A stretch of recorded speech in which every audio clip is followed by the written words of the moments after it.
जितने भी कंपोनेंट्स आपके व्हील और स्टीयरिंग के बीच में हैं उसकी लाइफ काफ़ी हद तक कम हो जाती है। व्हील बेयरिंग्स जिस पे हमारा व्हील को रोटेट कर रहा है अल्टीमेटली, उसकी लाइफ कम हो जाती है। टायर्स का वेयर एंड टेयर काफ़ी बढ़ जाता है एंड अल्टीमेटली गाड़ी, अगर व्हील बहुत ज़्यादा इम्बैलेंस है तो गाड़ी चलाना अनसेफ भी हो जाता है।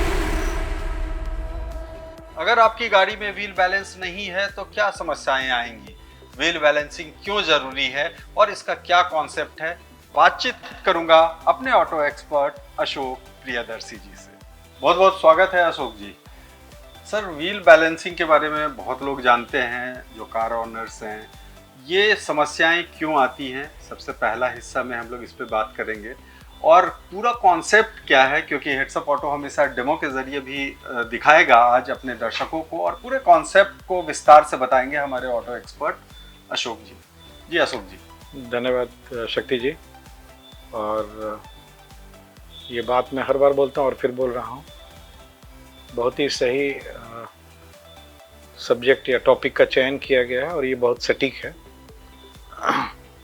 शक्ति जी, अमूमन पिछले करीब 20-25 वर्षों से जो लोग गाड़ी के बारे में जानते हैं, चलाते हैं या उसका रखरखाव करवाते हैं, तो उसमें एक बड़ी कॉमन सी एक चीज़ आती है, एक प्रक्रिया है या एक प्रोसेस है या एक रिक्वायरमेंट है जिसको हम लोग व्हील बैलेंसिंग कहते हैं।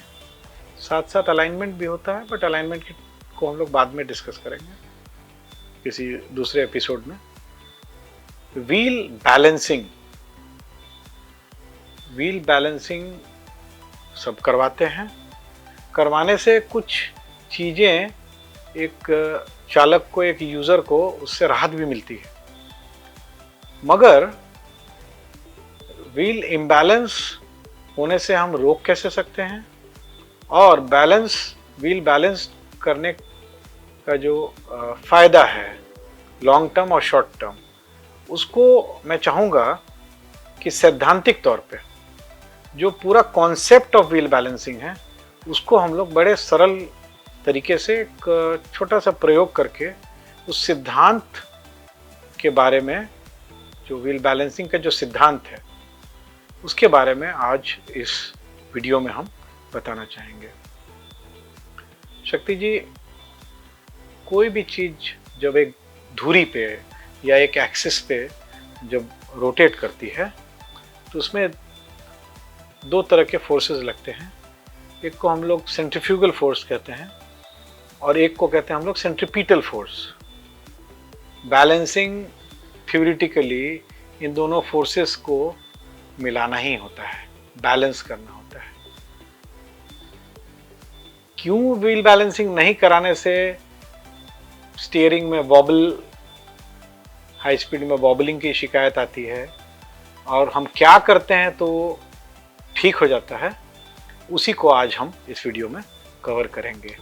काफ़ी इंटरेस्टिंग है, समझते देखते सब लोग हैं, बहुत चीज़ देख पाते हैं मगर शायद सिद्धांत को नहीं समझ पाते हैं, तो आज हमारी कोशिश ये रहेगी कि उस सिद्धांत को हम लोग समझाएं। जी बिल्कुल, हेड्सअप ऑटो हमेशा करता है, डेमो दिखाता है और सिद्धांत और थ्योरी को इन डिटेल्स बताता है, जिससे दर्शकों को बहुत सुविधा होती है उन चीज़ों को समझकर और उसको इम्प्लीमेंट करने में, ज़मीन पर उतारने में। जी, मेरा दूसरा सवाल है सर, ये जो प्रॉब्लम होता है तो कहीं ना कहीं ड्राइविंग में उनको दिक्कत आती है। अगर स्टीयरिंग में समस्या हो गई, अगर व्हील बैलेंस नहीं है तो उसको ड्राइविंग में तो समस्या होगी।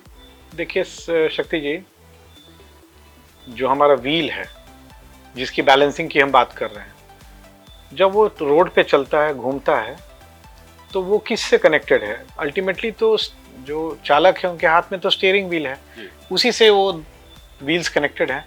तो कोई भी फोर्सेस जो उसको सुचारू रूप से रोटेट करने में बाधा डालती हैं, वो इम्बैलेंस क्रिएट करती हैं। वो इम्बैलेंस का क्या आफ्टर इफेक्ट होता है, वो चालक को गाड़ी चलाते समय स्टीयरिंग पे भी महसूस होता है और गाड़ी के बॉडी में भी कई बार वाइब्रेशंस होती हैं एक पर्टिकुलर स्पीड या स्पीड बैंड या स्पीड के ऊपर जाने के बाद।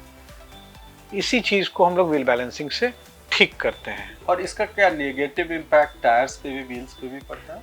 देखिए, टायर्स ही नहीं, एक तो सबसे पहली बात है कि चलाने में इनकन्वीनियंट हो जाता है। जितने भी कंपोनेंट्स आपके व्हील और स्टीयरिंग के बीच में हैं उसकी लाइफ काफ़ी हद तक कम हो जाती है। व्हील बेयरिंग्स जिस पे हमारा व्हील को रोटेट कर रहा है अल्टीमेटली, उसकी लाइफ कम हो जाती है।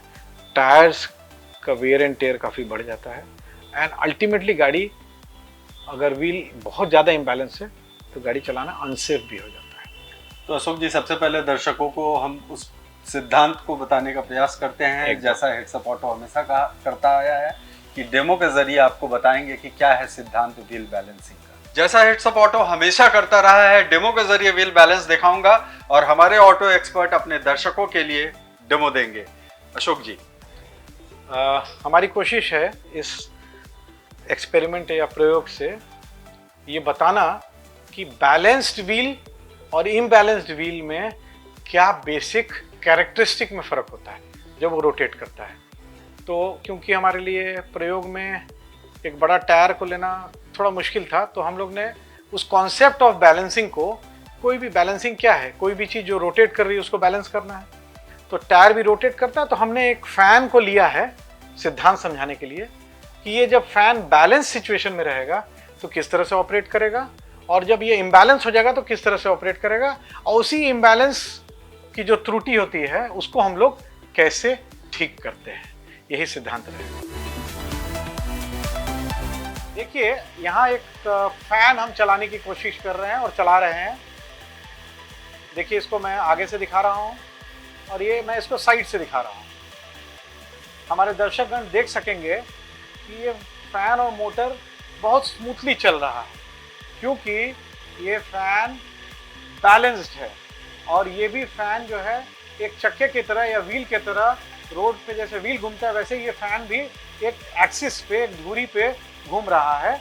तो देखिए कि ये फैन अभी इस मोटर के द्वारा जो रोटेट हो रहा है कितना स्मूथ है, कोई भी इसमें वाइब्रेशन या कुछ भी नहीं है।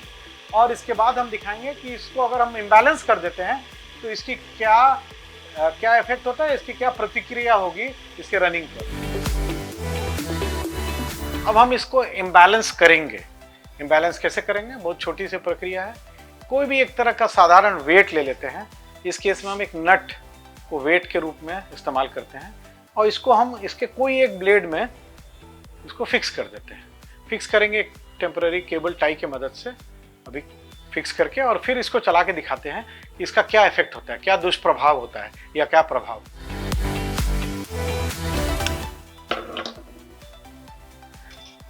अब हमने किया क्या है, इस फैन के एक ब्लेड पर एक वेट को हमने बांध दिया है।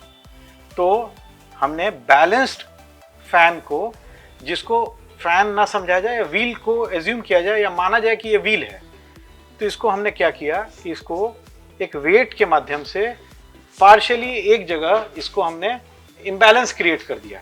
अब हम इसको चला के देखते हैं कि इस इम्बैलेंस की वजह से हमारे इसके परिणाम क्या आते हैं।